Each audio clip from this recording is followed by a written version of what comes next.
दादी को आप हल्के में मत लेना। दादी के दो पुत्र हैं, एक अमेरिका में डॉक्टर है तो दूसरा इटली में इंजीनियर। उन्होंने दादी को कई बार अपने साथ ले जाने का प्रस्ताव रखा, पर दादी ने हर बार उनका प्रस्ताव ठुकरा दिया। दादी आज भी अपने कच्चे मकान पर रहती है, वही मिट्टी का घर, सप्ताह में एक बार गोबर से लेपना। ऐसा नहीं कि उनके पुत्र उस मकान को पक्का नहीं करा सकते।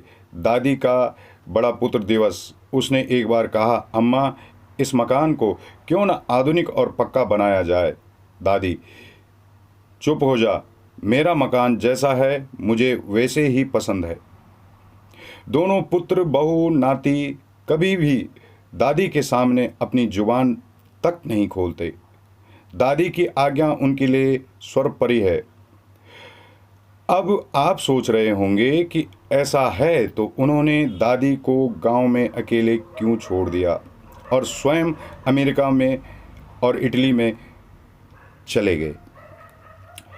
वो दोनों भाई अपनी मां को छोड़कर नहीं जाना चाहते थे, बस उनसे इतनी भूल हो गई कि उन्होंने पत्र व्यवहार का पता अपने घर का दे रखा था।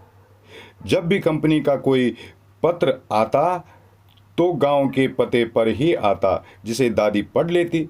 एक दिन दिवस के प्रमोशन का पत्र आया, दादी ने उसे पढ़ा।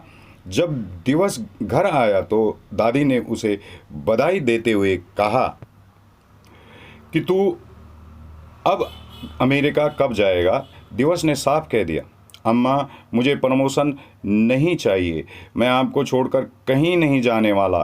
पर दादी कहाँ मानने वाली थी। दादी ने उसे अमेरिका भेजकर ही दम भरा। 1 वर्ष बाद उसके परिवार को भी अमेरिका भेज दिया। बस इसी प्रकार छोटे लड़के आवेश को भी दादी की आज्ञा के आगे घुटने टेकने पड़े। दादी जिद्दी आज भी बहुत है, परंतु सच्ची, ईमानदार व कर्मठ। गलत बात पर तो दादी को तुरंत गुस्सा आ जाता है। अक्सर सच्चे लोगों की यही समस्या होती है कि उन्हें गुस्सा बहुत आता है।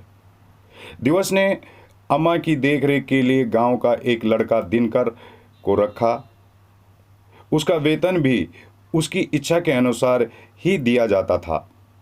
बाद में दिवस ने एक सुंदर लड़की देखकर उसका विवाह भी कर दिया। विवाह भी दिवस के खर्चे पर ही हुआ। दिनकर शादी के 5 साल बाद ऋषिकेश चला गया, दादी से यह कहकर कि गांव में स्कूल अच्छा नहीं है, वो भी अपने बच्चों को अंग्रेजी स्कूल में पढ़ाना चाहता है। दादी हमेशा से बच्चों के हित में ही फैसला देती रही, इसलिए दादी ने उसे जाने की अनुमति दे दी। अब दिनकर किसी पेट्रोल पंप में काम करता है जहां वेतन भी कम है, परंतु दादी अपने खर्चे से उसे हर माह 5,000 रुपये भेजती है। दादी दिनकर को प्यार से लुनेर कहा करती थी। दिनकर की पत्नी शीला के बारे में जब भी कोई दादी से पूछता तो दादी कहती, उस लुनेर की मेम साहब कुछ काम धाम करती नहीं, बस सुना है काफ़ी मोटी हो गई है, बीपी शुगर न जाने क्या क्या बीमारियां उसे हो गई हैं। बस आजकल उसका रोज भद्रकाली तक मॉर्निंग व इवनिंग वॉक चल रहा है।